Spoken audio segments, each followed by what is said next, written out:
We are paid, that's all. We are God.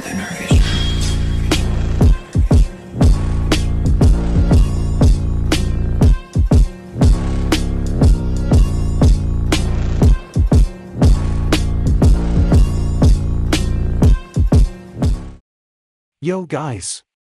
This is part 3 of What If Naruto Was Sent to Another Dimension. A different custom. A different language. A different time. A different dimension. Damn it Kakashi, where the hell did your Kamui send me? Don't forget to hit like and subscribe and check the author in the description. Let's start. Urza's vision began to blur as she gazed out at the train tracks through lidded eyes. The cart swerved around on the train tracks as she began to lose consciousness, her weight pulling the joystick off to one side as she fell. This normally wouldn't matter too much, but when the tracks were supported several hundred feet above a massive canyon, it made things a little more dangerous. Urza? Are you okay? Casting a weary glance over her shoulder at Gray's concern, Urza struggled to speak up. Why yeah, I'm okay. We'll be there soon. Gray leaned out the window, not at all convinced by the weak answer he received. Are you sure? You've been driving this thing for a while now, not to mention you just came out of a pretty hectic fight. Huffing, Urza propped herself up. I said I'm fine, didn't I? Just trust me. Pursing his lips, Gray conceded the fight. Alright, well, just let me know if you want to swap over. Urza let out a loud bark of laughter. I'd prefer to actually make it there by sunset, thank you very much. Wishing to quickly finish the conversation there, Gray pulled himself back in the window, blushing slightly. He was greeted by Lucy's curious eyes and Levi snickering lightly. Looking at her blue-headed companion, Lucy blinked. Why did Urza say that? And no reason. Shaking her head, Levi cleared up Gray's hollow answer. Gray drives like the old mages that have retired. I have never met someone so slow. Instantly seeing the funny side of things, Lucy slapped a hand to her mouth, rather unladylike snorts blowing from her nose. Blushing a little more, Gray turned and looked out the window, giving Natsu a good kick in the side to help with his discomfort. The boy just moaned while Lucy suddenly screamed something about someone losing clothes. Just then, the cart started losing momentum fast. Holding on as it swerved, Gray jumped through the window as the girls screamed in panic, obviously thinking they were going to the bottom of the canyon. Swinging around, Gray apologetically kicked Urza from the driver's seat, grabbing the control and pulling the cart straight. Quickly losing what little momentum it had left, Gray sighed as it pulled to a stop. Looking over, he cringed when he saw Urza hanging by her arm, having been dragged through the dirt and rocks by the energy band still attached to her arm. Jumping down as Levi and Lucy looked through the window, they gasped as they saw Gray roll Urza over, the mage covered in scratches and small cuts. What happened to her? Thankful she was currently unconscious, Gray unclipped the band around Urza's arm and picked her up. Urza decided that her ego was more important than her health and drove the SE till she had not a drop of magic left. Opening the door, Gray dropped her in his spot and climbed into the driver's seat. What are you doing driving? Looking back at Lucy, Gray huffed. Alright. Have you ever driven one of these things before? He saw her shake her head. He nodded his in response. See? You have no idea what to do and Levi doesn't have enough stamina to drive something like this. But what about Natsu? Gray sent her a flat-panned look. You honestly think he could drive while vomiting up all of the last week's meals? And say he even could, what then? Seeing Lucy pause then shudder, Gray smiled. So you see why I'm driving. Settling himself down, he strapped the energy band around and checked everything to make sure it was okay. Being cautious, he quickly went over everything again. Pausing, he just did a third check. Better to be safe than sorry. Hey Captain Cautious, we leaving yet? Sending Levi a dark look, Gray finished up. I'll have you know that I've had one of these things fail on me before because I didn't check it. Rolling her eyes, the girl leant back in. Feeling a distinct lack of body beneath her feet, she looked down and noticed Natsu was missing. Quickly looking at the seat, she saw Happy was gone too. Then hearing a loud laugh, Lucy and her looked out the window. Whatcha? Catch you losers in Clover sometime next week. Come on Happy, let's catch that flying freak. Leaning out the window, Lucy screamed up at him while shaking a fist. Natsu! Why didn't you take me? Feeling a jolt though, Lucy sighed and pulled herself back inside. At least they were moving. After a few moments though, she checked out the window if they really were. Wow Levi, you weren't kidding, Gray really is a sloth. Sighing, Levi rested her chin in her hands and looked at Urza sleeping. Yeah, it's just a waiting game now. Moaning apathetically, Lucy slumped to the side. Aw, but what about the guild masters? We've got to warn them. Hearing a thump on the roof, they looked up. A blonde head appeared in the window and looked around in confusion. Pulling his head up, they heard him call out to Gray. Hey, why we move like snail? You low on magic too? Gray's exasperated sigh came back a moment later. No, time is of the essence, but I must learn the handling of this thing first before I can drive faster. Naruto snorted. Sometime, you just gotta adjust on the fly. Gray's patient voice replied after carefully dodging a rock. No, if I did that, we risk falling into the gorge. Then what use would we be? Lucy and Levi let out a giggle when they heard Naruto start to whine. But Gray! What use are we if we never arrive? I walk faster than this Databayo. Nope, I must take it. Wait, what are you? There was a thump and the wagon slowed to a halt. There was a scuffle and some muffled curses before Gray was thrown in through the window, landing on Lucy's crotch face down. Squealing, Lucy kicked him to the floor before sending him a dark glare. Gah! Naruto, you retard, what did you tie me up for? A distracted voice answered him as Naruto looked around the driver's seat he now found himself in. We never get there in time. I drive. It not too hard. Why you sure, Naruto? Turning, Naruto sent the girls a wide smile as they leant out the window. Yeah. I have us there in no time. Just follow the tracks, yes. Seeing them nod hesitantly, Naruto smiled and turned back. Alright. So this thing here turns the front wheels. Looking over, he saw the wheels twist from side to side as he moved the stick. Good. The lever on it though, maybe to stop. We'll find out. This band thing though. Wrapping it around his arm, Naruto scrutinized it. The cart goes faster with the more magic they feed into it. I hope chakra works. Channeling some energy into his forearm, Naruto smiled as the cart gave a sickly lurch. Woo! Ignoring the unsure comments from within the cabin, Naruto tried again. This time, the cart whined horribly, fell silent for a few moments, then unleashed a loud noise that sounded suspiciously like a fart. An awkward silence fell over the group as Naruto paused. That was the cart, not me. The silence that followed didn't let Naruto know if they agreed or not. Shrugging, Naruto got back to it. He'd been through worse. Alright, keep a consistent flow into the power band and we'll get going. Channeling some more chakra, the cart lurched, stalled, lurched again and then exploded into a blaze of life as the unnatural fuel flooded the system. Naruto let out a peal of laughter that was overshadowed by the horrific screams of the mages inside the cabin as the cart shot forward and down the tracks. Seeing a towering column of bright red flames, Naruto knew they were coming close to Natsu. They were making great time too, aside from those occasional instances where he had to create a few clones to catch the cart as he accidentally drove it off the edge of the track. Yeah, there had been plenty of screaming and stuff, but outside of that, no real complaints on his driving. He was feeling pretty good about it. Levi and Lucy were also currently having a screaming contest in the back. Naruto would have joined in if he wasn't so focused on staying straight. They seemed to get louder every time he rounded a corner too. If there were any real words Naruto couldn't make them out, but if that's what they liked to do with their spare time that was cool with him. Finally seeing Natsu and Aragorn come into view, Naruto squeezed the trigger and felt the whole cart lift up onto the two front wheels as the brakes grabbed. So that was the brakes after all.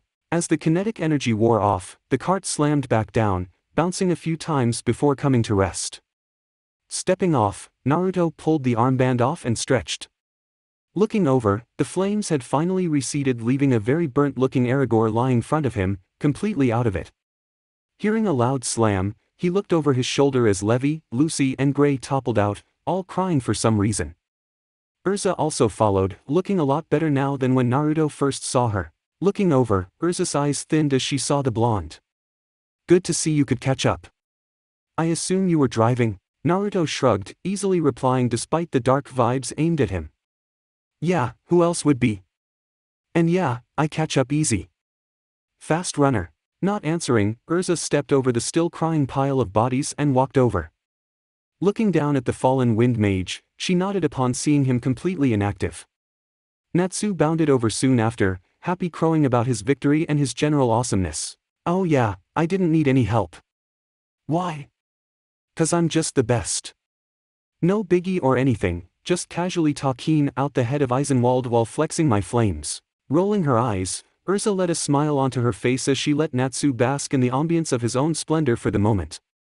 Hearing a shaky couple of steps behind her, she turned and saw Levi and Lucy walk up, clutching each other for dear life. Gray also walked past, too manly to accept any help but looking just as shaky. Looking at them curiously, Urza wondered what happened. Naruto might have been a dark child, but he could drive pretty well. When the two girls saw the unconscious wind user, they both sighed in relief. Thank goodness this is all over. The drive, the fight, lullaby, just everything. Slumping to the ground, they kept hugging each other. Levi, what say we call this a day and go home? I'm very ready for a bath. Smiling, Urza allowed herself to relax a bit. It really did seem like things were going to be alright and a bath did sound very inviting right about now. Looking back at Aragorn, her eyes hardened as she saw Naruto kneeling over him, patting him down. Oi! What do you think you are doing to him? Looking over his shoulder, Naruto sighed. I checked to try find flute. Threat not gone till flute gone. Falling silent, Urza still glared at the killer, agreeing with him this once. A sudden sickly roar behind the group though instantly had everyone looking back over their shoulders. Ha ha ha. You took your eyes off the ball, fairy flies. Lullaby will yet be played. Kageyama had apparently awoken during the trip and after everyone left the wagon, jumped in the driver's seat and floored it. Everyone dived to the side as he shot past, the flute captured in one shadowy fist. Yet another launched out and punched Naruto off the tracks, the boy screaming the whole way down as he fell. Get rid of the bastard that managed to break Lord Aragorn's wind barrier. Having him around any longer would be dangerous. Naruto! Levi and Lucy all ran to the edge, looking over it fearfully as Naruto disappeared into the black. Happy! Go get him! Struggling to produce wings, Happy managed to create a set before they disappeared in a sparkle, just as quickly as they appeared. I'm all out of magic, sorry. Urza, Gray and Natsu however, were just glaring after the disappearing cart. Damn it, how could I have let my guard down like that? Natsu, Gray, after him. Natsu nodded and took off with a wild cry, while Gray paused. What about Naruto? Urza shook her head. Something like that wouldn't kill him. Just follow that vehicle. Seeing him nod and begin chasing after Kageyama, Urza turned to the girls. You two come with me. We'll follow at a slower pace. Glancing at one another, Levi swallowed before speaking up. We'd really rather wait to see if Naruto's okay if that's alright. Urza's gaze hardened. No, you will come with me. Naruto can look after himself. Flinching under her gaze, the girls tried again. Well, can one of us maybe stay then? Just so he knows where to go. Urza's gaze turned positively stormy. I'll ask again, please come with me. Unable to withstand the harsh woman any longer, a terrified shiver ran down both their spines and they jumped to their feet. Oh okay Urza-san. Right away. That's better. Just as they started moving though, they heard a few rocks crumble away and Naruto popped over the edge, covered in dust but otherwise fine. Gasping, Lucy looked him over. How did you get back up? Are you okay? Waving off the worry with a smile, Naruto nodded. Yeah, I hit a big rock and stuck to it. Just climbed back up. So, shall we go? Both younger girls sent him wide smiles and nodded. Urza merely turned away and began to jog. Smiling back at his two friends, Naruto ran up beside them and fell into a casual pace. He knew he should probably run ahead but he didn't want to leave the girls here, especially while Urza was still that low on energy that she could pass out. Natsu seemed low on energy too as Gray, Naruto and his group all caught up with him near the small town of Clover. A couple of jabs from Gray quickly solved that problem though, the fiery boy rising to the challenge. Running through a large split in the mountains as the sun finally disappeared over the horizon, the group passed the now broken SE vehicle. Rolled onto its side, it looked like the engine beneath had been completely fried. Naruto's sweat dropped as he looked at it for a little longer. Chakra seemed a bit too potent for the machine. This now though presented a new problem. Looking around, Lucy frowned. So where'd Kageyama go? It was Natsu's turn again to rise to the occasion, holding his head high as he sniffed around. Frowning, he looked over into the forest that edged the mountains and pointed. That way. Following his trusty nose, the group ran over into the trees, batting away low-lying branches and bushes as they pushed through. Popping through into a mini clearing, Naruto looked up in surprise. The view from the small hill was absolutely spectacular. It gave a full 180-degree view of the magnificent valley. Mountains rimmed the gorge, the very tips dusted with a light snow, the full moon creating a light show of sparkles from the frozen crystals. That turned to a light gray stone which then in turn became a beautiful, deep green as trees stretched as far as the eye could see. A little village sat in the middle of it all, blending in beautifully with the surrounding nature. From the closest edge of the town, Naruto could also see the train tracks disappear into it, apparently stopping there. All in all, the picture reminded him very much of his home. There he is. Looking over, the group saw Kageyama standing in front of Makarov of all people, flute pursed against his lips ready to play. Eyes widening, the powerhouses of the group made to jump into action when the most peculiar person jumped in front of them. Everyone instantly jumped back, the only two people seemingly unfazed being Urza and Levi. The best part is yet to come. Just watch. Struggling to understand what he was looking at, Naruto pointed a shaky finger at the human. What are you? The person in question giggled, the now apparent male's voice in a high falsetto, although it was clearly forced there. He was a rather overweight man with no sign of a neck or eyes, as his eyelids were mere slits. He had a dusting of blush on both cheeks along with bright red lipstick that clashed horribly with his balding head. A necklace made of large gold hoops adorned his neck, an unsightly pink singlet top stretching around his barrel of a chest. From behind him stuck a small pair of white wings, probably attached to the straps that held the top up. Pinstriped purple and pink shorts were worn beneath that, a pair of hairy legs sticking out from them, capped off with what looked like a pair of pink ballerina shoes. Oh, and you three are totally my type. So cute. Especially you. Those whisker marks are just adorable. Hurriedly backing up against a tree, Naruto shivered as the cross-dressing man began blowing him kisses. Looking to Gray and Natsu for moral support, he found them suspiciously absent, having bailed the second the man's gaze was off them. Looking back, Naruto let out a small scream as he found the fat man now very close to him. Master Bob, could you please stop flirting with Naruto?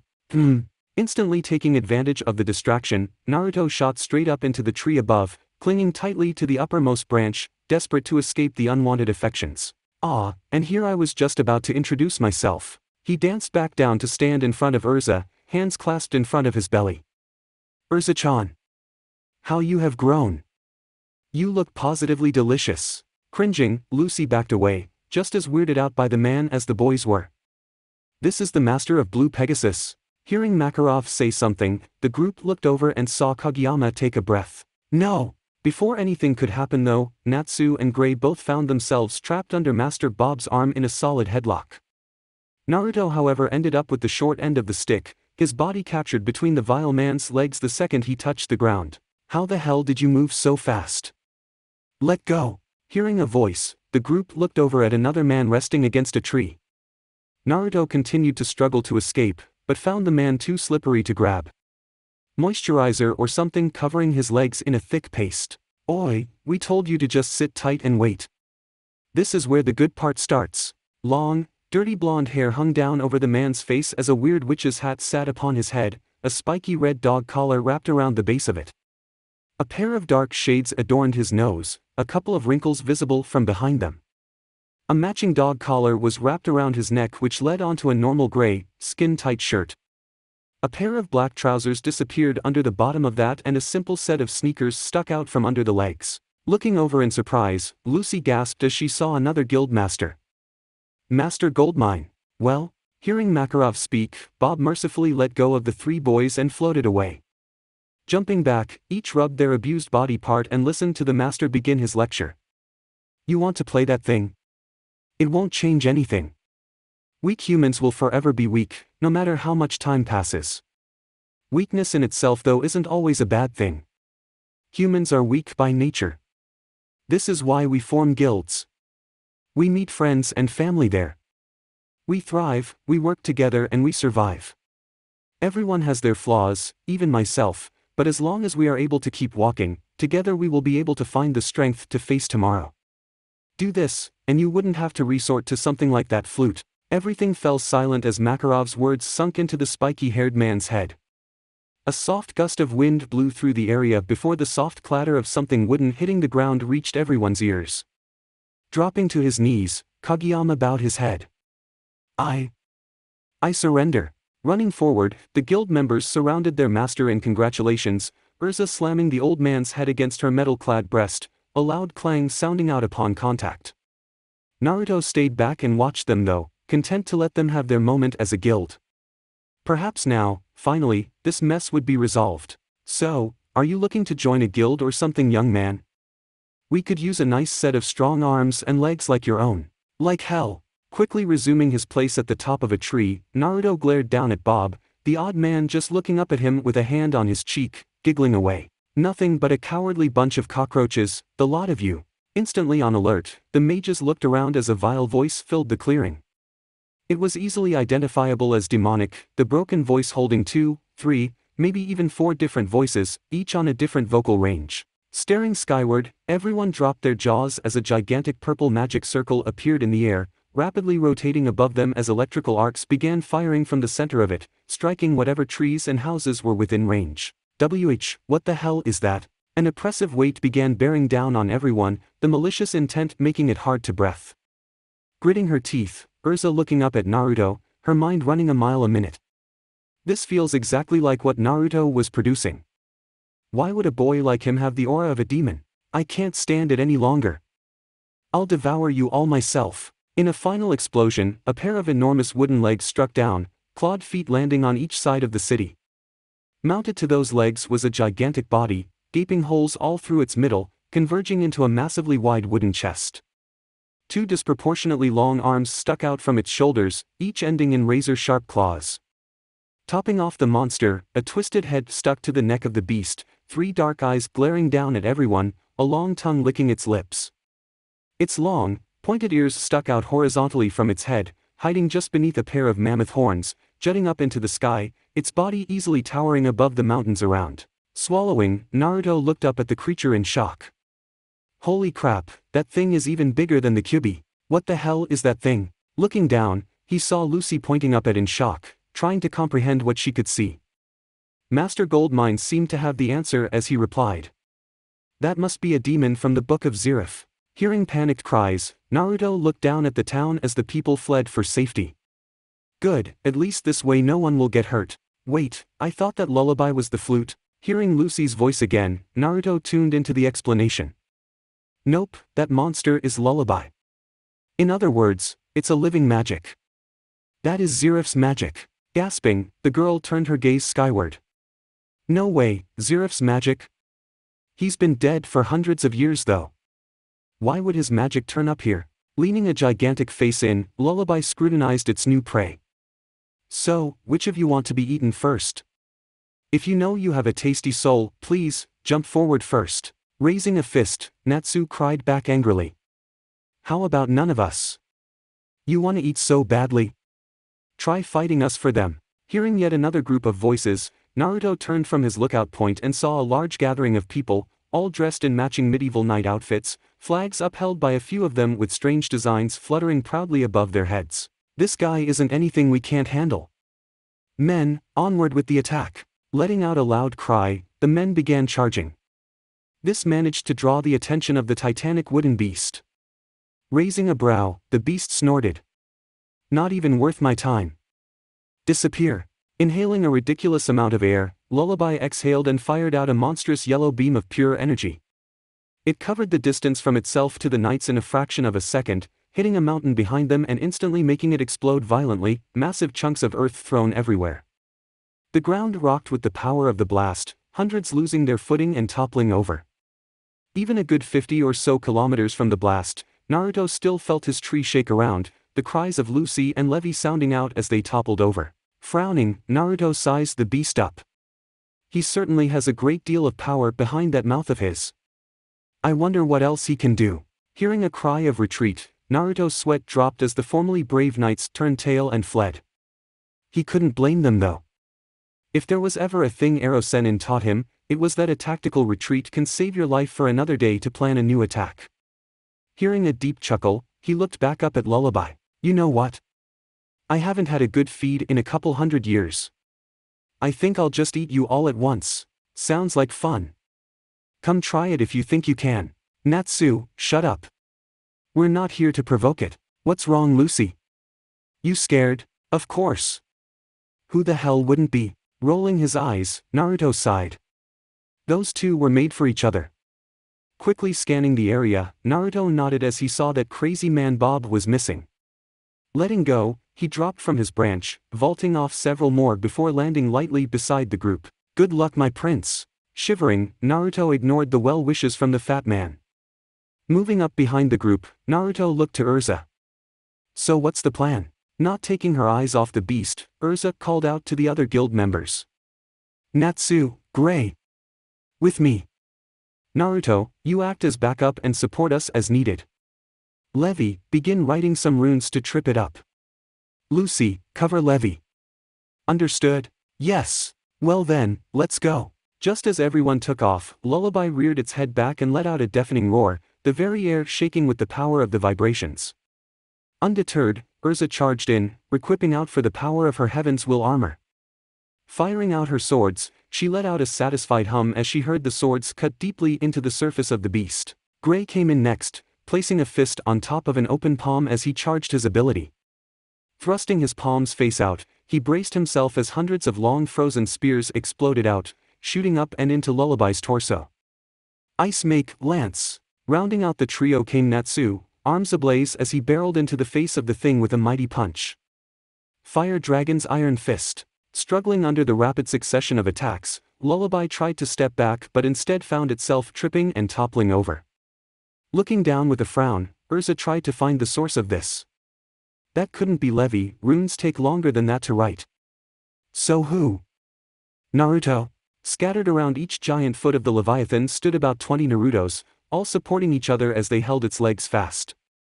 They let out a collective cry as it fell, diving out of the road as it hit the ground, many getting crushed under the massive legs and exploding into puffs of smoke. So that's how his ability works in battle, is it? Not too bad, I suppose. Turning her attention back to Lullaby, Urza flapped her polished wings as the monster lashed out with a massive arm, just barely missing her and turning the ground behind her into nothing but rubble. Natsu and Gray also dived out of harm's way as the arm swept around, trying to grab a hold of anyone. You pests are really starting to piss me off, you know that? Not replying, the group simply began attacking again, any visible part of the massive wooden body targeted and slashed, stabbed, frozen or set on fire. Down with Naruto, the ninja dashed around the legs of the demon, strategically tripping it up and cutting it down wherever possible. Large rocks also found them thrown into its legs, chunks of wood being ripped from the main trunk as the sharp edges cut deep. Naruto was also keeping a close eye on the town, desperately trying to guide the beast's footsteps away from the houses. Growling in frustration, Naruto watched as Lullaby lifted a massive leg clear over his head, its shadow hiding Naruto for a split second before passing on. It seemed to be turning around and was moving away from the town, back towards where Kageyama and Makarov had first spoken. Hearing dual screams of fear though, Naruto frowned and dashed forward. Tree branches broke off as Naruto kicked from them, rapidly catching and passing the now descending limb overhead. Seeing Lucy and Levi, Naruto flickered into existence beside them, grabbing them around the waists before vanishing with them just before the foot stomped down on their previous position.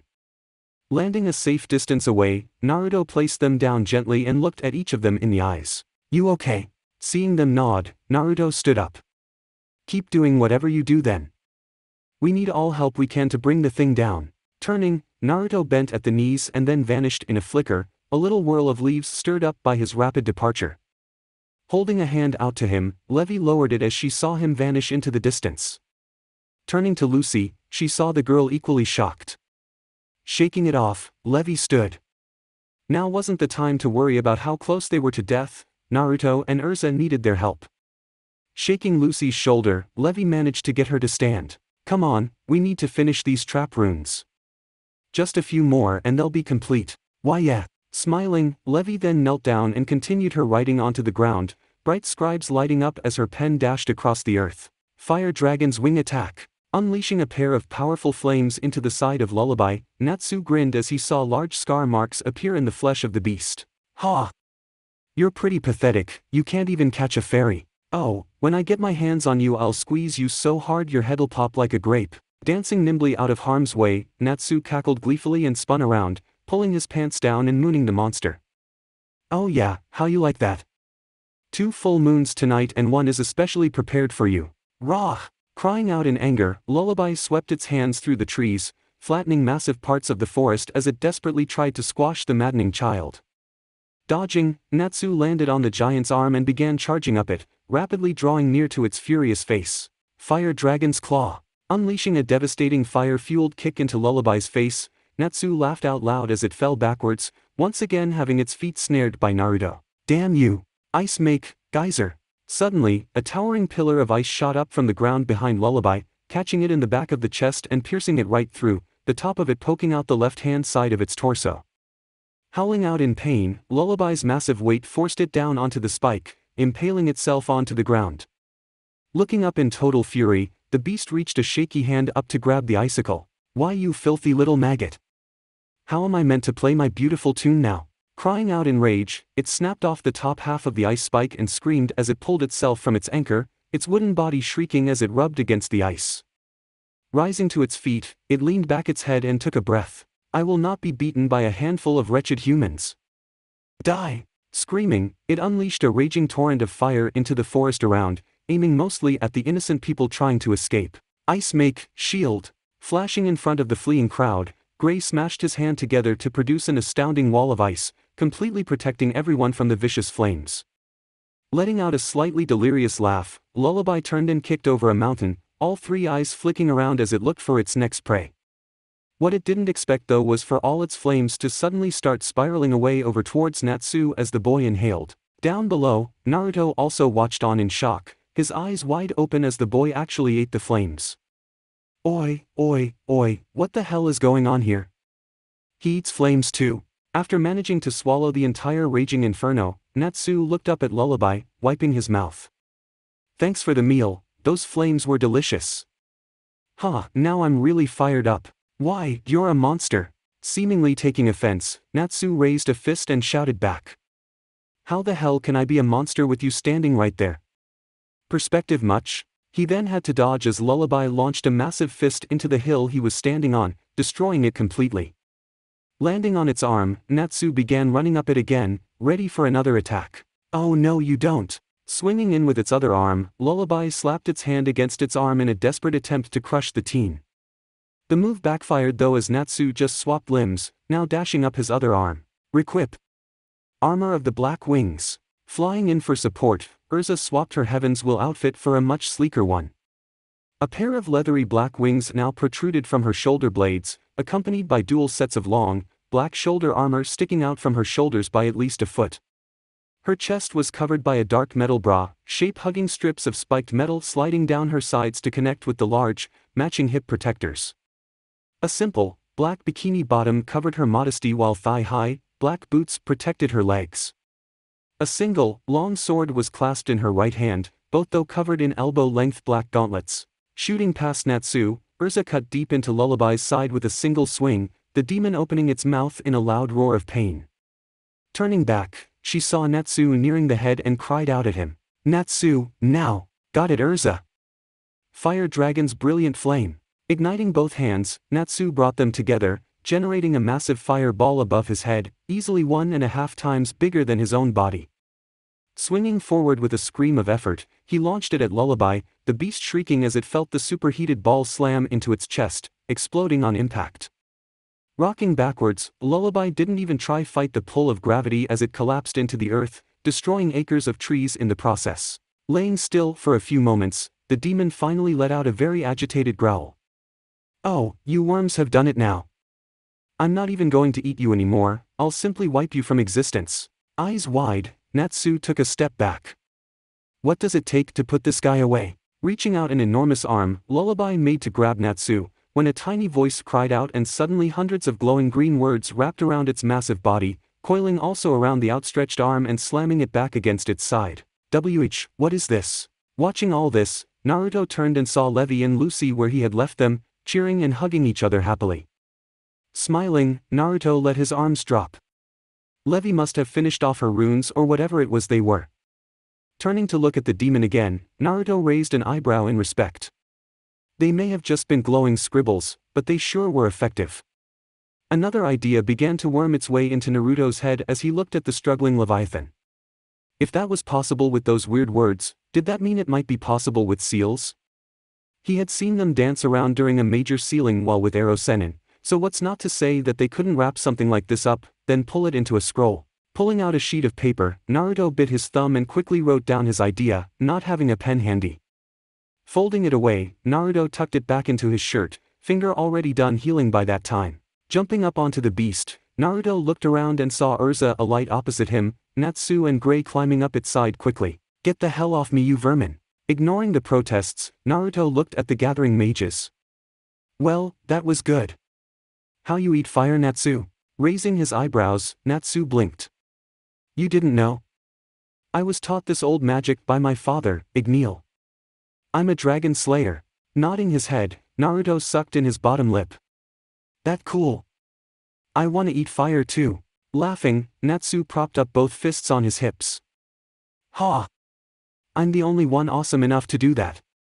Find your own food." That made Naruto remember his stomach and frowned as it let out a gurgle. He hadn't eaten anything today, save for breakfast and a few snack bars.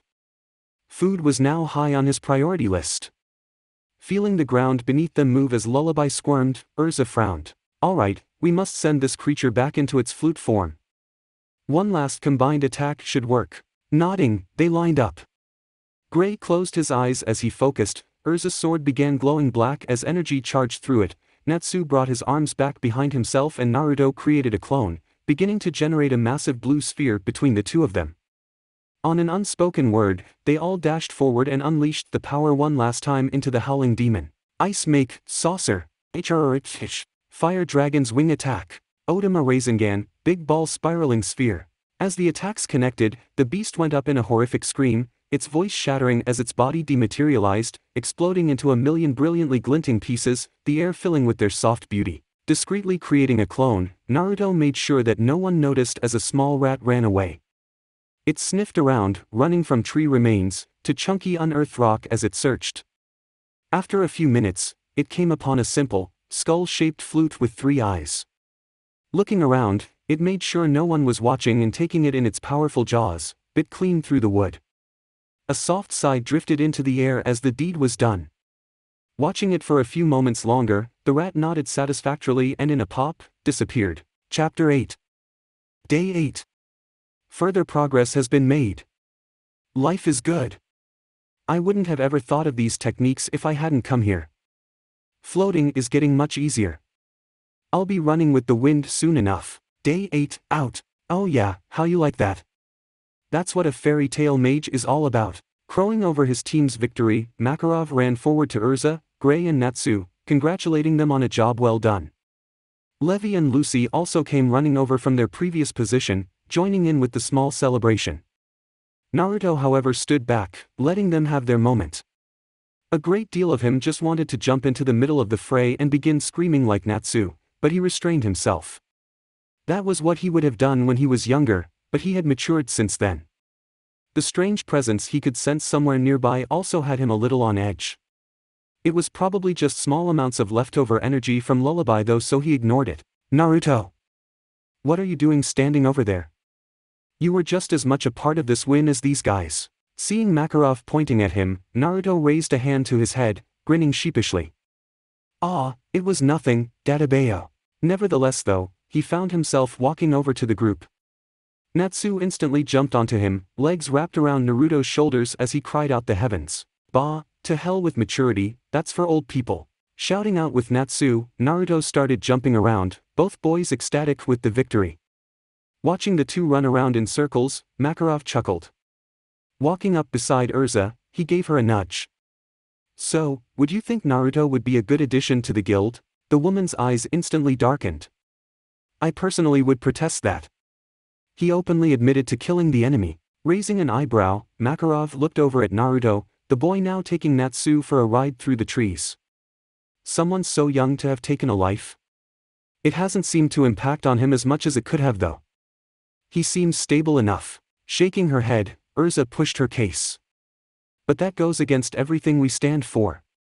No death, no matter what. Shrugging, Makarov didn't answer for a little bit.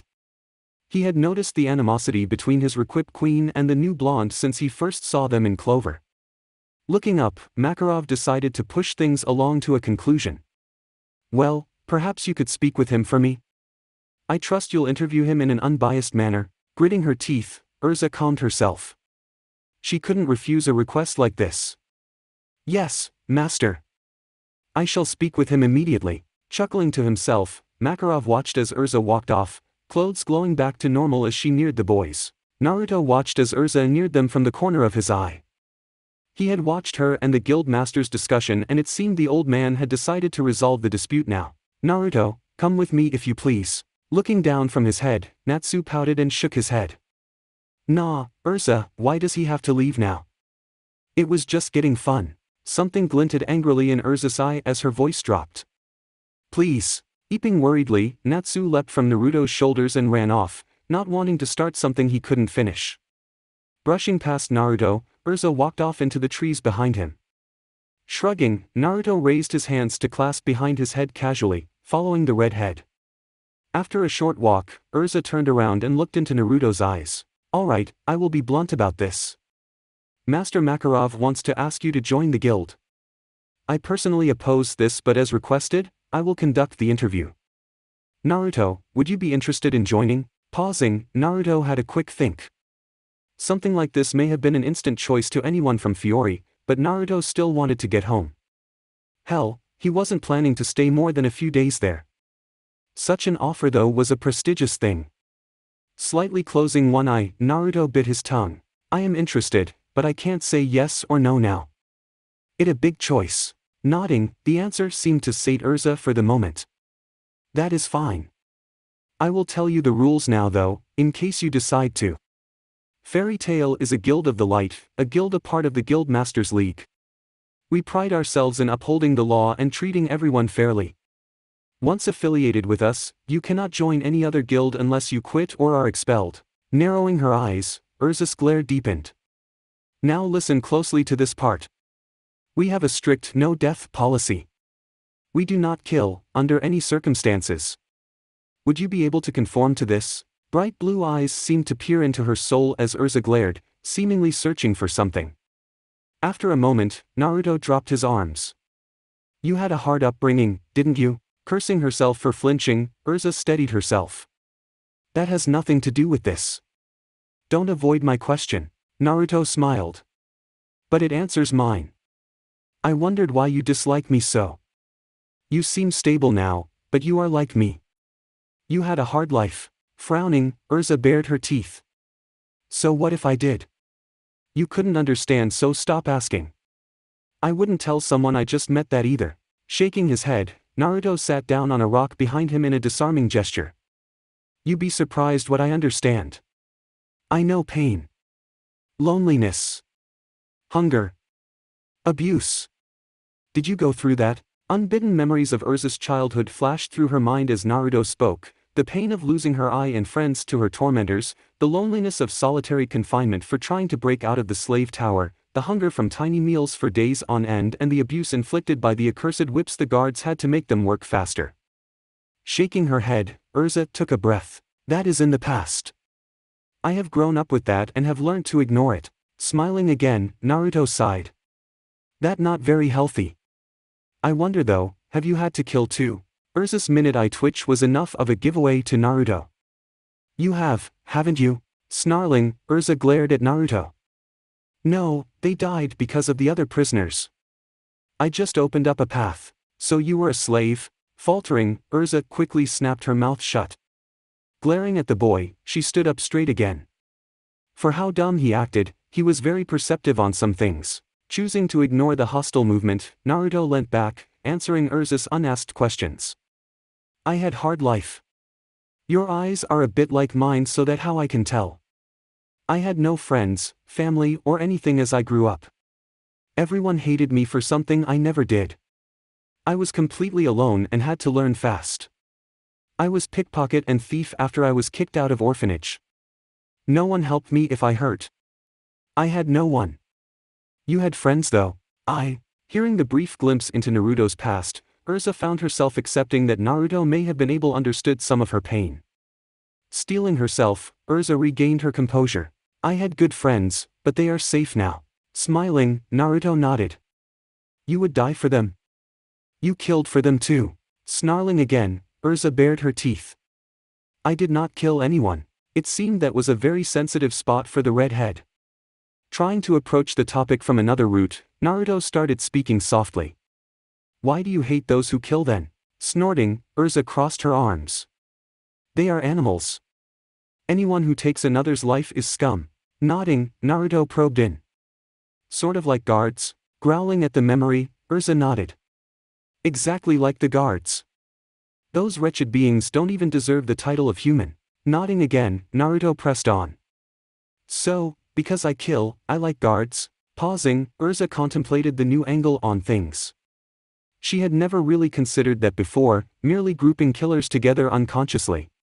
Well, no, but it's still not right. Naruto tipped his head to the side. But I did it for my friends. I'd rather die, or the bad guy die, rather than my friends.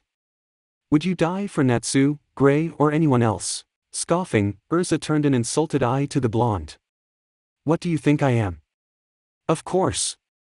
I would die for any of them in an instant. So if it a choice between them or bad guy, who you kill? Pausing, Urza frowned. Neither. Leaning in, Naruto pressed gently. But if Natsu was about to die, what then? Shaking her head, Urza refused to give up. I won't have you try and talk me into killing someone. It is wrong. Smiling gently, Naruto shook his head. No, that not what I saying. I saying, you not a monster for protecting your friends from evil. I not a monster, and I in business where death is almost completely guarantee. Killing is never fun, you should be scared if it is. But, if it for your friends with no other way, it not bad. Falling silent, Naruto watched as Urza processed the information. She opened her mouth a few times to say something, but found the words lacking. Seeing her need time, Naruto stood and stretched. I let you think for a bit. But just know, killing to protect your family does not make you scum. Turning and walking out, Naruto left Urza to consider what was said.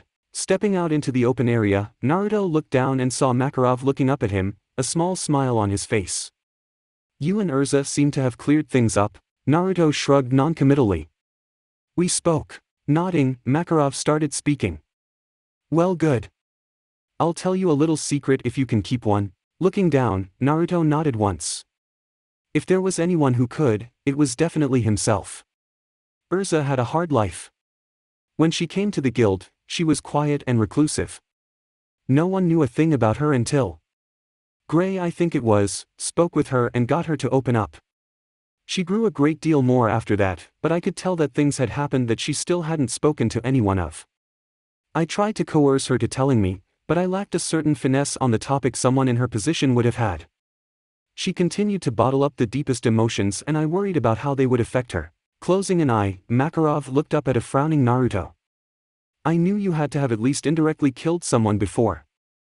Reflexes like what you displayed when you first woke up weren't something someone can gain without having had their life in danger multiple times. I also saw that strange knife you pulled from your pocket when Urza first made to attack you after you hurt Lucy. Blushing, Naruto scratched a cheek. I don't blame you for that. What I did see though was how you held the knife. It wasn't out for show, it was hidden behind your leg, ready to be brought through for a surprise, debilitating attack, was it not? Frowning, Naruto's respect grew for the small, unassuming man. To have noticed all this without having been exposed to it before took someone of great skill. I myself haven't had to kill anyone, which is one of the reasons Urza came to Fairy Tail. It is a rule that the members themselves created over time, mostly with people in Urza's position coming in to escape death. I can understand your perspective however, and only someone like yourself could have spoken to Urza like that. So for your help there, I thank you. Naruto smiled, though it didn't reach his eyes. I just had good teacher. I simply told Urza what he told me. Smiling, Makarov motioned for Naruto to follow him back over to the group. Well then, your teacher must have been very wise to have you grow up so well. You were lucky. Smiling a little wider, Naruto nodded. Sure was. Reaching the group, they noticed Levi and Lucy staring at something in shock while Gray just shook his head and Natsu laughed out loud. Natsu laughing like that never meant anything good, so Makarov stepped forward. Natsu! What have you done now? Pointing, the boy kept laughing. Me? You mean us? We destroyed the guild master's meeting hall. What? Looking past him, Makarov saw a gaping hole in the ground that was surrounded by rubble, right where the building used to stand, and no, not again. Fading into shock, Makarov seemed to pass out on his feet, unable to believe that his kids had destroyed yet another building.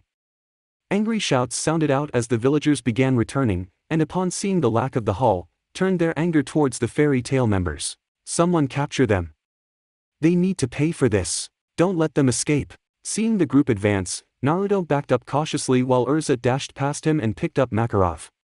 Everyone. Tactical retreat. Yes, sir.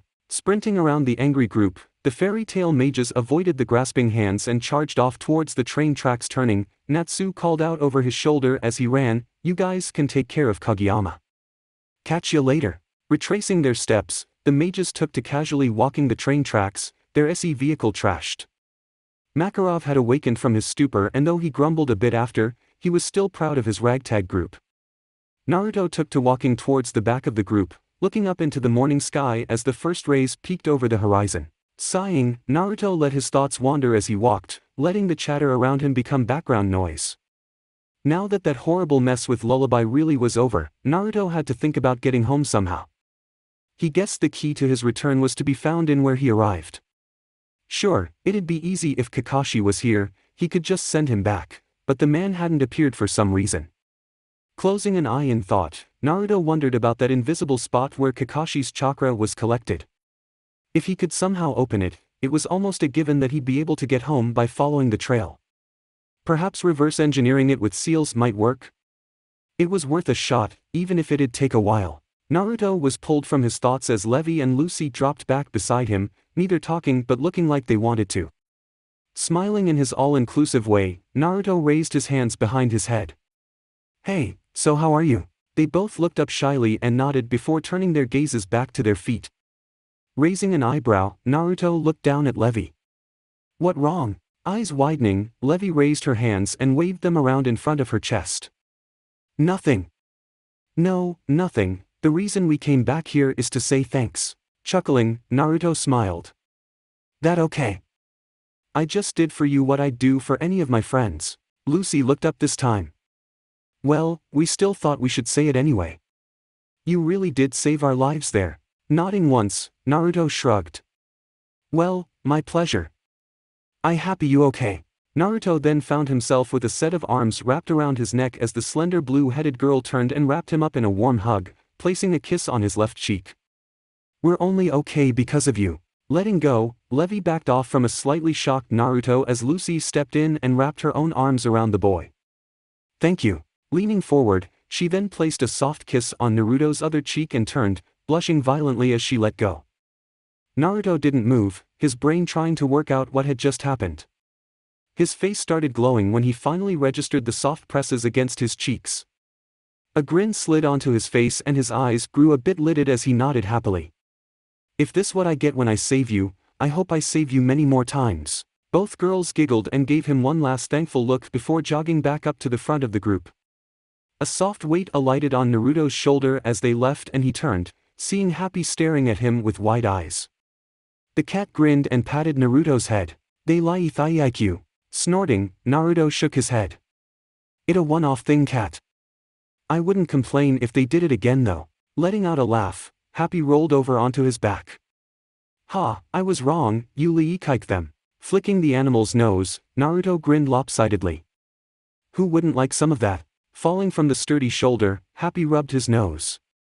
"Maybe I should get Natsu to come hug you then." Feeling a little grossed out, Naruto shook his head. "No, I okay. No need for man hugs." Happy tilted his head in confusion. "I don't get it.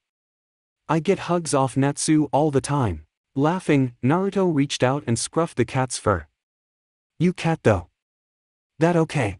"Ah." Not quite understanding, Happy fell silent for a moment before a strong voice called out to him. Happy, could you leave us for a moment?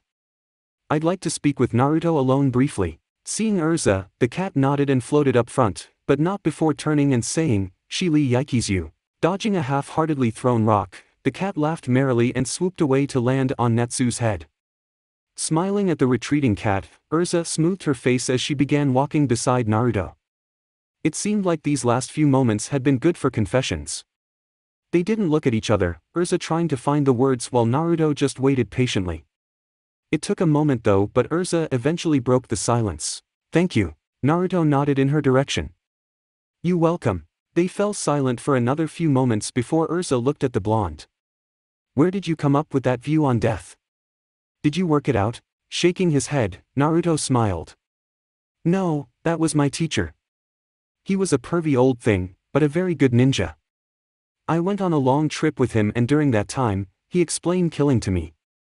I only kill a few people, but he killed hundreds, maybe even thousands in Great Ninja War. Anyone who kills needs to know that they are not monster for doing what they have to. Urza's eyes widened at this. War?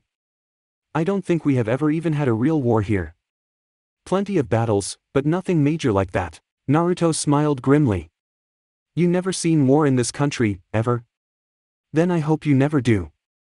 I haven't seen it, but I see enough to know it not nice. I hope you never have to kill either, but you already have, haven't you? It was a statement more than a question. Urza dropped her head as her fringe covered her eyes. She sighed and a barely audible answer reached his ears as she finally confessed. Yes. Not saying anything, Naruto realized it was taking a lot for Urza to say even that, so waited. When we broke out of that accursed tower, that was the first time I used my magic abilities. I had an old friend in there who was a lot like a father to me. He was killed at the beginning of the riot. I telekinetically lifted a sword and thrust it through the chest of the guard before I even knew what happened. A little later after that, I saw one of my young friends have his entire jaw blown off by a mage there. I don't know what happened, but the mage was dead soon after. Then after that, it just gets blurry. All I can remember is blood, pain, suffering and death. Urza took a moment and collected herself. When I escaped, I couldn't understand why I turned into someone similar to the guards and killed other people. I reached the mainland but no one could understand what I went through and no one could help me through it. I guess this is when I bottled everything up. Finally turning and looking at Naruto, she had a soft smile on her face. Thank you for clearing that up for me. I still stand by my no-killing rule, but at least I can somewhat see your perspective on things now. Reaching out, Naruto slung a single arm around Urza and pulled her in for a light hug. It okay? I'm just happy I could help. Leaning in briefly, Urza nodded and pulled away. I wish no one would ever kill, but I suppose it's unavoidable sometimes. Naruto nodded, smiling gently. Yep. You just keep your rule though, because that is who you are now. Smiling, Urza nodded. Indeed. Oi, where's that windy bastard? Looking around, Natsu squinted as he tried to spot Aragorn. He was right here. I swear. Looking around, Urza frowned. Did you tie him up, Natsu? Looking back, the boy cocked an eyebrow. With what? Growling, Urza reached out and slapped the back of his head. That's why he's not here. He must have woken up and escaped. Stupid boy. Pouting, Natsu rubbed his spot. But I didn't have anything to tie him up with. Scowling, Urza began ranting at him again. Naruto however looked around suspiciously. So that must have been what was following them since Clover. Walking over to Makarov, Naruto stretched and looked down at him. I just gonna go for a walk, clear my thoughts. Whatever. I'm not your master. Do what you want. Grinning, Naruto nodded. Turning, he jumped from the tracks, landing on a tall rock spur 50 feet away. Touching down on it, he flashed to the next one and quickly disappeared. Lucy and Levi noticed his departure and looked at Makarov. Where is he going? The small man shrugged. He went to clear his head or something. I don't really care, he's not a part of the guild. Looking out over the spurs, the girls frowned but didn't push it any further. Landing on a large flat plateau, Naruto turned and looked back behind him. You can come out now. I know you're there. Hearing a gravely chuckle, Naruto watched as Aragorn seemingly flickered into the air above him. The man was covered in a great many burn marks, and where there wasn't burns, there were small cuts and grazes, all crusted over after his fight with Natsu. Well now, that's a bit of a surprise. I didn't realize you could sense people. Naruto shrugged, not once letting his eyes off him. I have a few tricks. What do you want and why are you following us? Aragorn snorted and spat a filthy wad of something off to the side. Bah, what would I want with some weak-willed guild like them? Pathetic bunch. What I was following was you. After that first hit you landed on me, I thought it only fair if I repay you first before going back for that flame kid. Naruto just glared back up at him. Say I let you vent your anger on me. Would you let Natsu go? Throwing his head back, Aragorn let out a loud laugh. Let him go. Are you completely stupid? Hell no. After I kill you, I'll make sure to kill him next. Clenching his fists, Naruto frowned. So you won't let Natsu go for nothing? Leering down at the blonde, Aragorn shook his head. Nope, never. Once I have someone in my sights, I will kill them, one way or another. And I'm first. Pulling his giant scythe out in front of him, a maniacal shine lit up his eyes. Yup.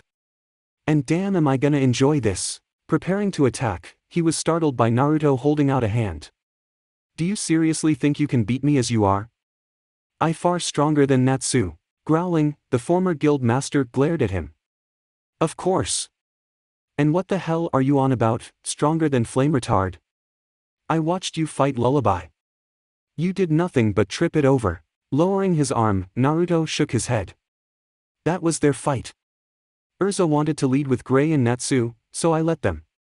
You fight me now though. Naruto trailed off as a blue tinge began to surround his body. I will not hold back. Big words for the backup team. You're as useless as those two girls. Glaring at the depraved man, Naruto clenched his teeth. They were a big help in beating Lullaby. You just can't see practical use of something like that. Gripping his scythe, Aragorn grinned. That's because there is no need for weaklings like that. Now D. Swinging his massive scythe, Aragorn cackled loudly as a nearly invisible line of air shot down towards Naruto, chopping the blonde as well as the rock he was standing on clean in half. The laughter stopped though when a puff went off and a diced rock lay in Naruto's place. I give you one more chance. Stop, or I stop you. Spinning around, Aragorn growled. You don't get it, do you? I won't ever stop. Not ever. Clenching, Aragorn was bathed in the purple light of his magic as he curled up. Storm Mail. Naruto watched on as a gust of wind rapidly picked up around him, all of it spiraling towards Aragorn as he disappeared inside a whirling mass of air. He laughed from inside his cocoon as he saw Naruto looking up. You scared brat? This is the ultimate wind defense. Nothing can break through. Storm Shred. Holding out his hands, a purple circle appeared before him before thousands of tiny wind blades shot out towards Naruto at high speed. Watching them come in almost in slow motion, Naruto merely stepped around them like they were floating to the ground.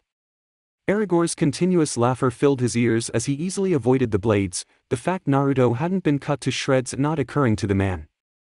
Moving through the attack, Naruto decided enough was enough and jumped. Flickering into existence beside Aragorn, the mage didn't even notice the rapid movement as a thunderous punch exploded into his face, rocketing him down to crunch deep into one of the rocky spurs, the hard granite giving way under the force of his body.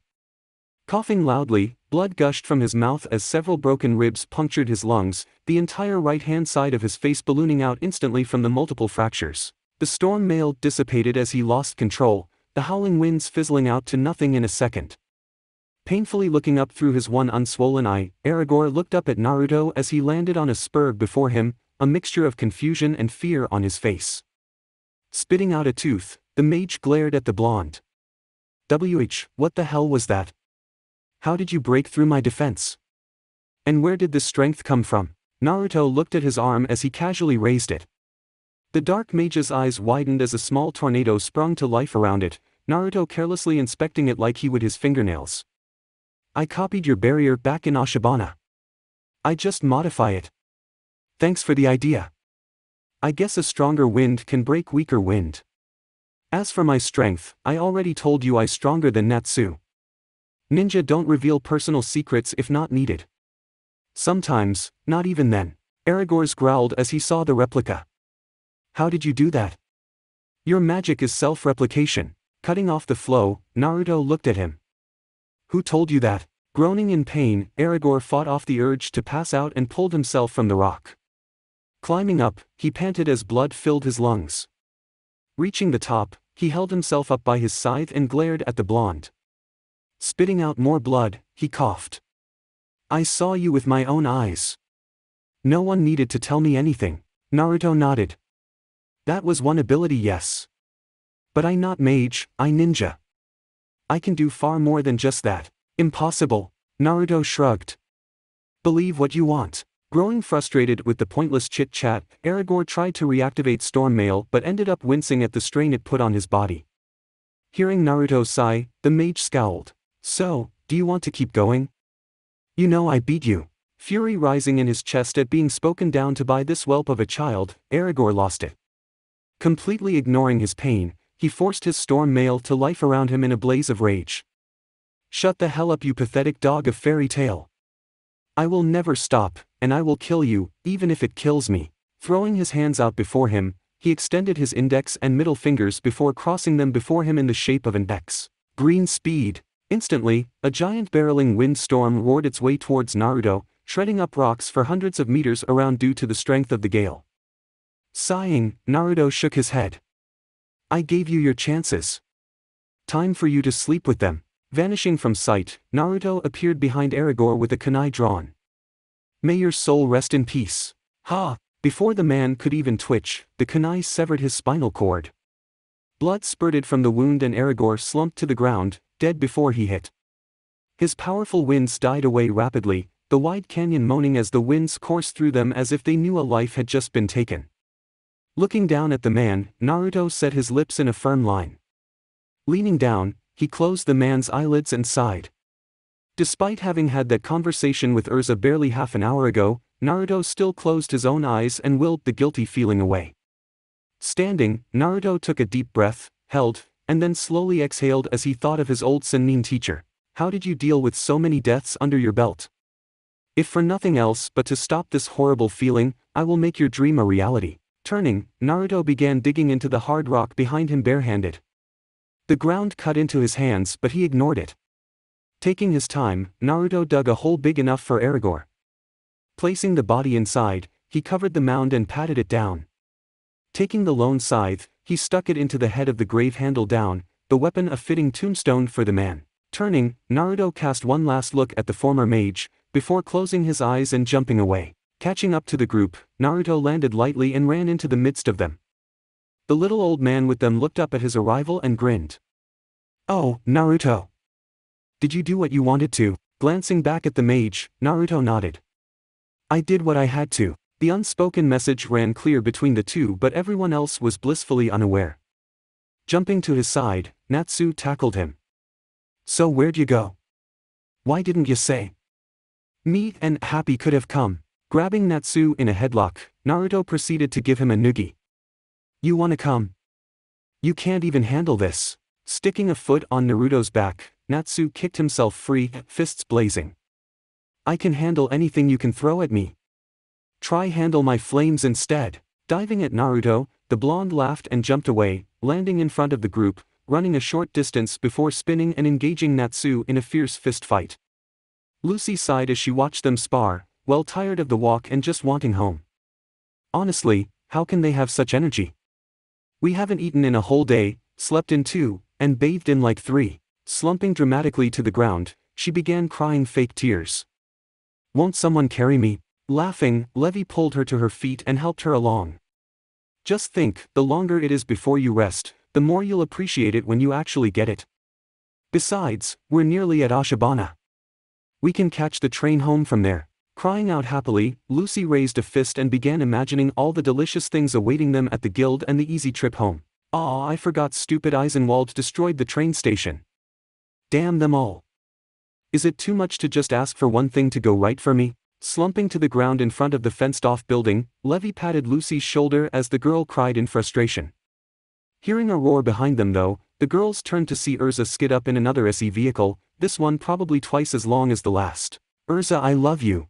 As the blonde girl flung herself forward to capture the uncomfortable redhead in a tight hug, Gray walked around the SE, inspecting the quality and losing clothing pieces along the way. Finishing the rounds, he stood back in nothing but his boxers and whistled. Wow, Urza, this is a really recent model. Where did you grab this from? Managing to disentangle herself from the firmly attached girl, Urza pointed down the road at a small shop. I hired it from there. I even managed to seal a discount with the manager too. Ah. That explains it then. Shrugging, Gray avoided all thoughts of Urza's usually violent persuasion techniques and climbed into the cabin, now completely naked. Lucy and Levy quickly joined him. The following shriek deafened everyone within hearing range as Gray was booted out to collect his clothing. Once decent, he climbed back inside to find Lucy lying down with her head in Levy's lap, easily making herself comfortable. Catching a flash of white and pink heart underwear as she lifted her legs onto the seat, Gray looked away with a blush. Lucy, perhaps you shouldn't put your legs up on the seat like that. Growling, Lucy stuffed her hands down to her skirt and managed to partially obscure the view. Normally I'd thump you for that, but I'm just too tired. I don't care, have your look, let me sleep. Checking again, Gray's blush deepened as he saw no real improvement in the problem. And the girl gets all high and mighty when she can see my boxers. Looking back out the window, he startled as Naruto's face leaned in. Seeing where he was looking, Gray pushed him out. Have you no shame? Pushing his head back in, Naruto peeked through Gray's fingers splayed across his face. What you talking about? She said it's fine this once, so how could I say no? Scowling at the blatant forwardness, Gray looked over at Lucy as she ignored Naruto getting a clean eyeful. Come on you lazy girl, cover up. Rolling over, Lucy mumbled something like, shut up, sleeping. Aw. Seeing the view cut off, Naruto let his head be pushed from the wagon and leant back. He looked down and saw Makarov standing beside him. Grinning, Naruto's eyes sparkled. Nice view. Nodding, Makarov gave him a thumbs up. Good show my boy. I only wish I could have seen. Now, care to help an old man through the door? Laughing, Naruto opened it wide and bowed as the master literally climbed inside. Looking over, Naruto finally saw Natsu standing back, staring at the horrible contraption as he slowly turned green. Looking up at Urza, the girl sighed. Just throw him in.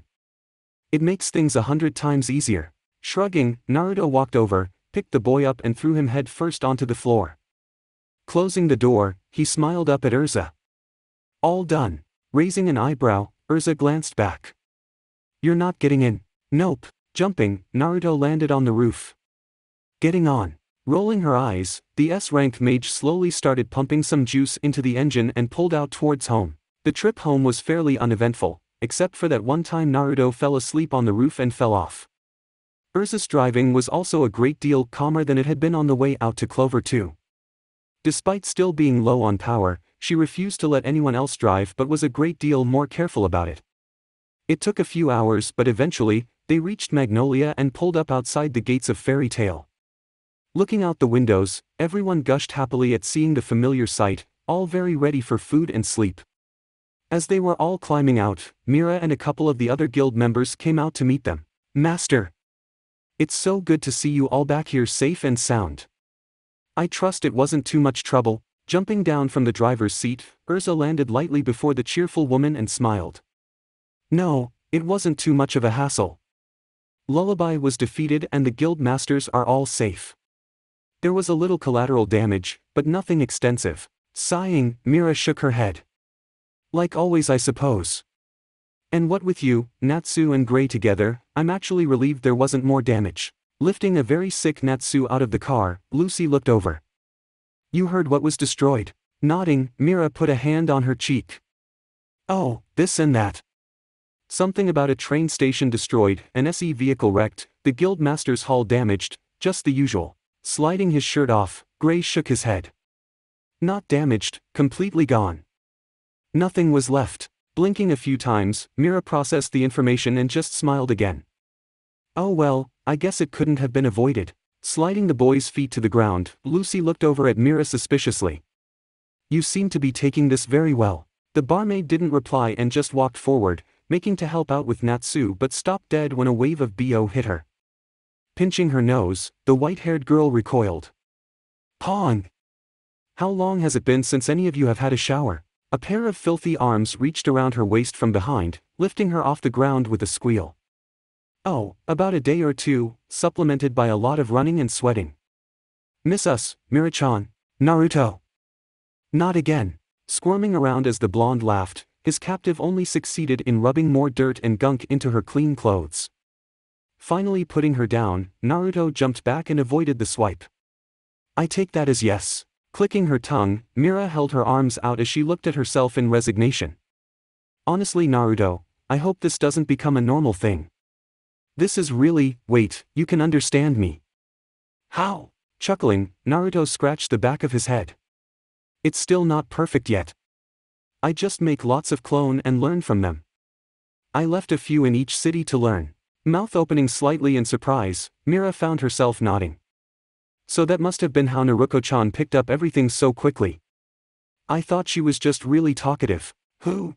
Seeing a blonde wander out with a sultry twist in her hips, Naruto slapped his face. Oh, her. I forget. Bowing forward, the clone gave Naruto a fine view down her top and winked at him, blowing him a kiss. Makarov jumped up beside Naruto, love hearts floating from his eyes as he inspected the sight. What a beauty! Maybe she could be a cover girl for our guild. Mira looked down at her fondly and laid a hand on her shoulder. Naruto-chan here proved to be exceptionally popular with the boys. Business has doubled these last 2 days. Nodding, Naruto let out a sigh. I know, I create her like that. Anyway, I gotta dispel her now. Someone catch me please. Walking over curiously, Levi rested a hand on his shoulder. Why, what's wrong? Grimacing, Naruto pointed at the clone. She not dispel for so long, I get memory backlash.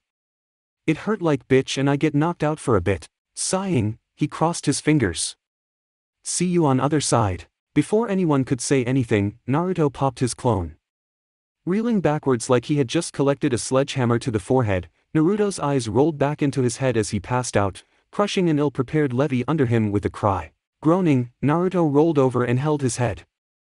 Oh damn, someone please get me a drink. Right away. Groaning again, Naruto struggled to open his eyes as a cup was placed to his lips. Here, drink. Thanks. Lifting his head up, Naruto sipped the cool water and sighed as it ran down his throat. That had been a long time coming. Pulling himself up into a sitting position, Naruto rubbed his neck as the headache began to ease. As the pain cleared, a number of fresh memories sprung forward. The clearest of the recollections seemed to be the incredible infatuation most of the males and a few of the females seemed to have with his chest and hips.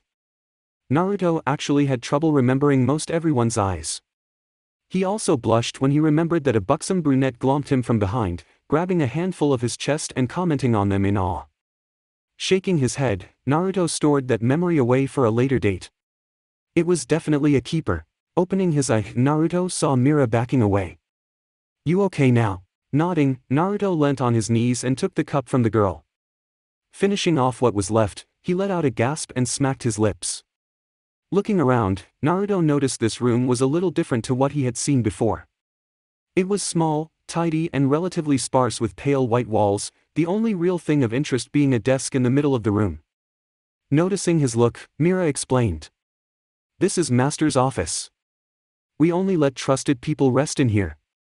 Urza convinced us you would be okay and brought you in here herself. Blinking, Naruto raised his eyebrows. Urza did? Mira-Jane nodded happily. I don't quite know what it was you did, but she seems to have taken a bit of a liking to you. You also seem to have made a bit of an impression on Lucy and Levi too. Giggling, Mira sent him a wink as his eyes widened. I better be careful or else you might charm me too. A blush rose to Naruto's cheeks as he processed the information. I didn't mean to, but really? Not answering, Mira placed her hands behind her back and gently swayed back and forth as she looked up in thought. Really what? Impress the girls? Or charm me? Stuttering, Naruto found himself at a rare loss for words. Crinkling her nose, Mira laughed at his shock and reached out, flicking his forehead. I'm just teasing. Come on, you seem fine now, let's go get you some food. Walking in through the door to the mess hall, Naruto found the guild members all shouting loudly and conversing amongst each other in their own unique way. Turning, he headed for a table closet to the bar before a deep voice called out, Naruto. It is good to have you back. Hello? Turning, Naruto found himself squashed against a wide chest as a pair of powerful arms crushed him into it. How was your little adventure? As manly as could be hoped. Slipping free, Naruto looked a long way up and finally saw Elfman's face grinning down at him. Pulling away, Naruto nodded awkwardly and chuckled. Yeah, I suppose it went alright. Fought some dudes, saved some more people, the usual I guess. Cheering loudly, the massive man reached out and slung a single arm around Naruto's shoulders, slamming him back into his chest with a hard thud. Now that's a real man. So honest, yet so powerful. Come, you must meet some more of the guild. Not given a choice, the blonde was dragged over to a long bench and thrown down into a seat. Flinching at the solid landing, Naruto opened an eye and looked up. Hey there, youngster. Last time I saw you, you were dead asleep in Lucy's arms. Say what? When did that happen? Laughing, the man before him raised a mug. Ah, my apologies. I was with Natsu and Lucy when they found you after your fall from the air. Lucy was the one who carried you back to the guild. My name is Mikao. Trying to accept that Lucy had managed to carry him that whole way alone, Naruto nodded. Good to meet you. Naruto. Extending a hand, the man took it and shook it solidly. Now having a proper chance, Naruto took a look at the man. He seemed normal enough, with his deep blue hair in a short cut, a matching mustache nestled under his thin rectangular nose. Stern, piercing, brown eyes looked at him, a grin below them though lightening their gaze. A dark blue shirt hugged his chest while a white, long-sleeved coat covered that. Naruto couldn't see much else seeming he was sitting down, but wasn't too worried about that. Letting go of his hand, Naruto found a drink pushed in front of him. Here, have a drink. We can't have a friend thirsty. Turning to look at the new man, Naruto nodded. Thanks for that, Wakaba. Nice to meet you. Nodding, Naruto couldn't help but stare at the man's strange, dirty blonde hairstyle. It was up in a weird pompadour, the front stiffly extending out over his face in a long cylinder.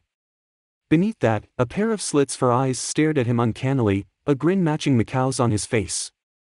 His upper lip however was clean-shaven, not following his friend's trend. A pipe poked from his lips, the end glowing softly with every breath he took. Below that was a simple long-sleeved beige coat with a dirty orange shirt revealed beneath. Staring a little longer at his shirt, Naruto wondered how that would look on himself as he absently took a sip of his drink. He instantly sprayed it across the table as the powerful alcohol burnt the back of his throat. The group instantly laughed, Elfman clapping Naruto's back solidly several times to help the boy clear his throat. Can't handle your liquor, eh? Huh, what a lightweight. Spluttering, Naruto looked around for the source of the voice. Who said that? I did, big guy. Turning, Naruto's eyes widened as he saw the brunette of his memories. Long, full brown hair fell down her back in abundant amounts, curling in on itself, giving the appearance of even more hair. Mischievous dark eyes shone as she eyed him up, a hint of a smirk on her lips. She grinned a little more as she noticed Naruto's eyes drop to her chest. The bold girl had nothing but a dark blue bikini top on, the stretched fabric barely holding back the sizable amounts of flesh hidden behind them. A bag strap was slung over her shoulder, the top of the bag just visibly poking over her hips. A pair of bracelets were clasped around her toned biceps, matched somewhat with the light gray bangles that dangled from her wrists. A strange emblem was imprinted onto her skin in a dark blue, matching the odd carving that sat above the guild name at the front of the door. Below that though was a set of simple, light brown three-quarter pants that hugged her hips. Despite all this though, what drew Naruto's full attention was the massive barrel she had her hand on. Pointing at the thing, Naruto swallowed. You're drinking that whole thing by yourself? Laughing, she tapped the side of the barrel. Actually. What you're looking at is my life support. Can't live without it. Staring at the thing, Naruto didn't really know what to think. I bet your liver could live quite happily without that. Barking out a single snap of laughter, she picked the thing up, swallowed several huge mouthfuls from a hole in the top and slammed it back down. Ain't never troubled me before, and if it does, that's for my future self to worry about. The name's Kana. Nodding, Naruto clicked a finger a few times. Yeah, I remember you. You were the one who jumped me from behind and grabbed my boobs. Everyone around the table sprayed their mouthfuls at each other this time, not quite sure they heard correctly. Coughing a bit, Kana wiped her mouth and looked at the blonde incredulously. Say what? You jumped that blonde barmaid Naruto and grabbed her tits. That was me. Or at least, a clone of me. Mikao, Wakaba and Elfman sort of tuned out at that, happily recalling the fine moment. Kana however wanted to find out just what the new boy meant. So, you're saying you somehow cloned yourself, then transformed yourself, and then worked here with Mira Jane? So how'd you get the memories? Naruto nodded. Yup, that was about it. When I dispel my clones, I gain their memories. Sensations too. He shivered as he rubbed his chest. You've done something like that before, haven't you? You sure knew what you were doing when you grabbed me. Blushing somewhat, Kana didn't reply and went back to drinking, while the men at the table flushed and began leaking a bit of blood as something ruptured in their nasal cavities. More or less oblivious to the awkward situation he had caused for Kana, Naruto placed his hands to the table and stood up. Well, it was great meeting you all, but I am totally famished. I'll talk with you in a bit. Leaving, the table fell quiet as the noise raged on around them. 3 sets of eyes zeroed in on Kana as the girl tried to ignore them. Damn her impulsiveness. Stuffing his face, Naruto sucked a chicken leg clean of the meat before cramming a whole loaf of bread into his mouth with his other hand. His rapid eating pace had earned the attention of a few of the guild members, betting beginning to start on how many bowls he would go through. So far, he had licked clean 9. Reaching out for the next plate, Naruto paused to burp loudly before looking up at Mira Jane. So, just a quick question, what's with some of the members having the guild emblems stamped onto them? I know Natsu, Gray, Lucy, Urza and Kana have it, but I haven't seen it on too many other people. Watching Naruto tuck into the next plate with just as much gusto as his first one, Mira headed over to make another one. Oh, we all have them, you just can't see some on them. It's a quick method of identifying which guild you are affiliated with. All guilds have one. I have mine stamped high on my thigh. I'd show you, but I have too much dress to hike up. Struggling not to choke on his mouthful, Naruto thumped his chest and forced down a lump much bigger than first intended. You mean you can get this thing anywhere on your body? Like, anywhere, anywhere. Nodding, Mira took the brief opportunity to clean up Naruto's old plates. Yup. I've even heard of a couple of mages getting their stamp on their backsides. Imagining Mira getting her stamp on her bum, a pervy look oozed onto his face as a small sliver of drool slipped from his lip. Giggling, Mira flicked him with a towel. Oi, stop thinking what I know you're thinking or I'll stop the food. Instantly coming back, Naruto dived into his plate and began destroying the food with renewed vigor. After finishing his meal, Naruto had decided to go for a light jog to help digest his meal. He was surprised to find he'd been out of it most of the day, as it was now coming into the twilight hour. Jumping to the roofs, Naruto took one look around and forgot about his run. The city had just started to light up, the gentle glow of street lights and townhouses casting soft light into the growing shadows as the sky above shifted colors from a deep blue, to purple and then to red. Before he knew it, Naruto found himself lying on the top of the guild staring out at Magnolia. Resting his head back on his hands, a small smile crept to his lips as the young couples began emerging, walking arm in arm around the pretty rivers. Hearing movement behind him, Naruto looked up to see a shock of white climb over the roof apex. Ah, there you are. Sliding down beside Naruto, Mira Jane adopted a position much like Naruto's, hands behind her head with one leg up and resting on the other's bent knee. Looking back out over the city, Naruto watched as the light in the sky began to be replaced by the light of the land. So how did you find me? Smiling, Mira looked up to the stars in the sky. Oh, it took a little bit, but then I thought you might be up here because I used to come up here when I was younger. Pursing his lips, Naruto looked across. How did you even get up here anyway? It's a big climb for the average person. Smirking, Mira tapped her nose. I wasn't always like this, you know. I'm still classified as an S-rank mage. Turning his head so he could fully look at her, Naruto raised an eyebrow. You? But you're so, I dunno, soft and girly. I couldn't imagine you like Urza. Laughing, Mira looked up in remembrance. You'd be surprised. I was the one that used to start fights with her. Snorting, Naruto looked up at the sky. Well, I am surprised. Big, tough Mira Jane, S-rank mage of fairy tale. Gently hitting his arm, Mira rolled her eyes. Stop making it sound like I'm a brute. I don't take quests anymore, I just work here as the barmaid and the fairy tale cover girl. That spiked Naruto's interest. Cover girl you say? Mira poked her tongue out and winked. I knew that'd get your attention. Yes, I have posed several times for the Sorcerer magazine. Beaming, Naruto pushed himself up onto an elbow. Know where I can find one of these magazines? Grinning coyly, Mira raised an eyebrow. What, you'd rather look at a photo when the real thing is right here? Pausing, Naruto thought that one over. She never did say if she was dressed differently for the photos, so sighing, Naruto poked his tongue out at her. Guess you got a point.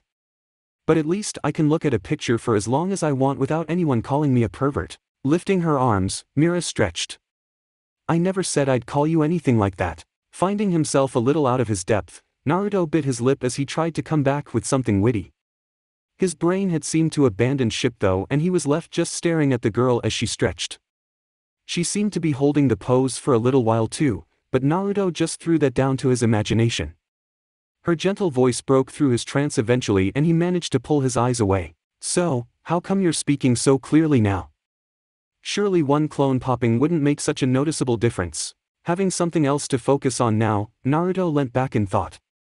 Well, no one ever really told me this, but I think I've worked it out over time. Pretend I make 5 clones. 1 pops. Myself, plus the other 4 get that information. Then another pops. The rest of us get 2 clones worth of information. A third pops. That's 3 clones worth of information back to me. You might say, oh, but that's just the same information all along, but I think because each clone has an independence of its own, it digests the information different, meaning I get a whole other view on what was absorbed. So with Naruto, it wasn't only her memories I got, it was hers plus however many hundred before her. Bright eyes widening as she processed the information, Mira sucked in a slow breath. So, this isn't really an additional style of learning, more like a multiplication. Having a think, Naruto shrugged. Yeah, I guess. Never really thought about it that deep before. Frowning, Mira Jane started ticking away her fingers as she ran some math through her head. Hang on, if that's the case, that's more like squaring the number. Naruto, you might have absorbed over 10,000 clone memories. No wonder you were knocked out. A vacant look entered Naruto's eyes as he tried to understand what Mira just revealed to him. He didn't struggle with it too long, however. Math never really interested him. Shrugging again, he clasped his hand behind his head. That's kinda cool, I suppose. Casting an amused glance over at the blonde, Mira just shook her head. The only other person Mira could think of that could blow something like that off was Natsu. Turning her gaze back to the sky, the two fell into silence, the soft murmur of crowds in the distance gently washing over them. Clouds rolled through the sky slowly as a mild breeze pushed them through the night air. Suddenly, a bright streak of light shot across the dark sky, lighting it up for a moment of brilliance before fading into nothingness. Gasping, Mira pushed herself up, eyes shining in awe. Naruto! That was the biggest one I have seen in years. Quick, make a wish. Looking at the girl with a confused expression, Naruto didn't move. Why would I do that? Raising an eyebrow, Mira looked down. Don't you know? When you see a falling star, you make a wish and it might come true. Eyes wide, Naruto pushed himself up. No way. I can't believe I missed out for so long.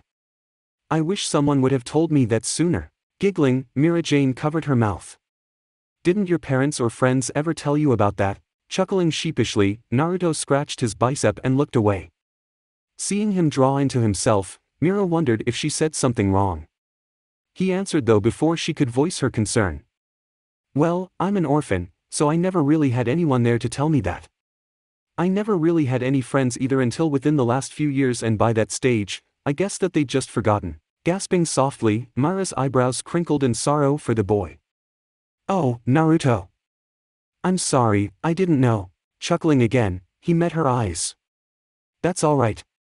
It might have been a little lonely, but I turned out okay, so there's nothing to worry about. His eyes then thinned to slits as he gave his friend a wide grin. Infected like most people, Mira couldn't help but smile back softly. Well, in that case, I'll make my wish now. Closing her eyes for a moment, Mira frowned in concentration before smiling and opened her eyes. Okay, your turn. Nodding, Naruto scrunched his eyes closed as he focused on his wish. I wish to be Hokage someday. I wish to be Hokage someday. I wish. His mind trailed off as a set of soft lips tenderly pressed themselves onto his cheek. They held the position for a moment before pulling away. Raising a hand to his cheek, Naruto looked over at Mira as she leaned back, a beautiful smile on her face. What was that for? She cast him a warm gaze and her smile widened at his confusion. It was my wish. I wished you would never feel lonely again. That's it for the part 3 of this series. Thank you for watching and see you in the next video.